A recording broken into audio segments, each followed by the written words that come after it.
As a lady आप क्या समझती हैं? ह्यूमन राइट्स पे तो हम बात करते हैं, बहुत ज़्यादा लेंथी टॉपिक है, लेकिन वुमेन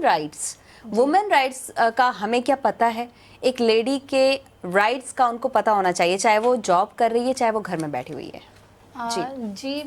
एज ए वुमेन मैं क्योंकि ख़ुद भी एक प्रैक्टिसिंग लॉयर हूँ और फीमेल भी हूँ, आई कैन अंडरस्टैंड कि यहाँ पर बहुत सारे मसाइल हैं औरतों के। और unfortunately it's the bad luck कि हमारे यहाँ मोस्टली लेडीज़ को बिल्कुल पता ही नहीं उनके राइट्स क्या हैं। और अगर किसी को पता भी है तो वो इतनी फेयरफुल होती हैं क्योंकि हमारा सिस्टम इतना डेंजरस है, लड़कियों को इतना डरा के दबा के रखा जाता है कि वो अपने राइट के लिए इज्जत के नाम पे सबसे ज़्यादा उनको ब्लैकमेल किया जाता है, बाइकआउट कर दिया जाता है उनके साथ, और उनको मेंटल टॉर्चर, इमोशनल डैमेज और कुछ स्पेशली सोसाइटी से आइसोलेट कर दिया जाता है, उनको रिबेलियस कह के, उनको आउटस्पोकन कह के, या उनको जो है डरा धमका के किसी भी तरह से। तो बहुत सी औरतों को तो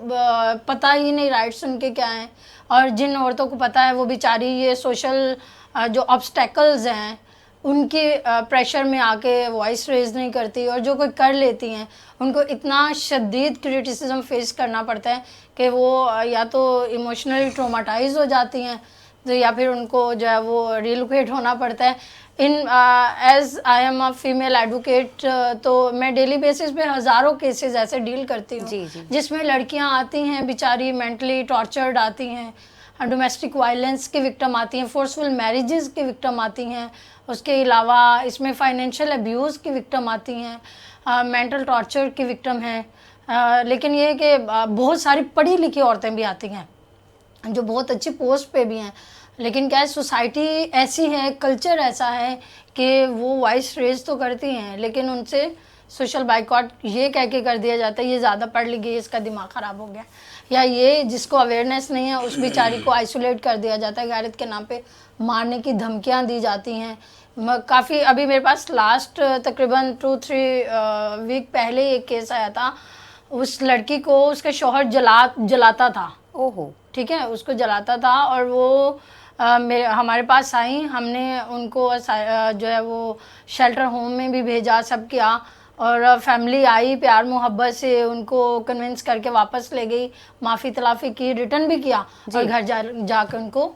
मार दी गैरत के नाम पे। ओहो, और अभी उनका मर्डर केस चल रहा है। तो इस तरह के मसाइल हमें फेस करने पड़ते हैं, इवन वेल एजुकेटेड लेडीज़ को बहुत ज़्यादा फेस करना पड़ता है क्योंकि हमारे यहाँ पर वडेरा माइंडसेट है, सिस्टम तो है ही है, उसके साथ अभी वडेरा माइंडसेट डेवलप हो गया हुआ है, जिसकी वजह से आपको स्टेट लेवल से लेके इंटरनेशनल नेशनल लेवल तक ये वायलेंस और ये जो violation of female human rights जो है वो देखने को मिलेगी। अब अगर हमारे यहाँ एक बहुत कॉमन प्रॉब्लम फेस करती हैं लेडीज़, जो पढ़ तो लेती हैं बेचारी जैसे तैसे करके, लेकिन जब उनकी प्रैक्टिकल लाइफ की बात आती है, जब उनको एग्जीक्यूशन की बात आती है उस नॉलेज की, तो उस वक्त उनको अलाउ नहीं किया जाता, जॉब अलाउ नहीं की जा रही होती कि फाइनेंशियली ये एम्पावर्ड हो जाएंगी, इंडिपेंडेंट हो जाएंगी। यू मीन टू से कि एक्सेप्ट नहीं की जाती कामयाबी, औरत की कामयाबी एक्सेप्ट नहीं की जाती।